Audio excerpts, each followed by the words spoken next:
And so that's one of the things that we'll talk about, because the ancient Mesopotamians and the ancient Egyptians had some very interesting, dramatic ideas about that. So, just for example, very briefly, there was a deity known as Marduk.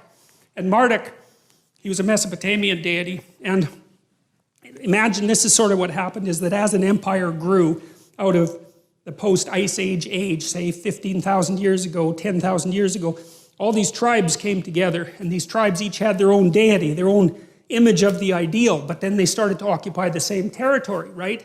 And so then one tribe had God A and one tribe had God B, and one could wipe the other one out, and then it would just be God A who wins, but that's not so good because, well, maybe you want to trade with those people, or maybe you don't want to lose half your population in a war, something like that. So then you have to have an argument about whose God is going to take priority, which ideal is going to take priority. And what seems to happen is that's represented in mythology as a battle of the gods in sort of celestial space, but from a practical perspective, it's more like an ongoing dialogue. You believe this, I believe this. You believe that, I believe this. How are we going to meld that together?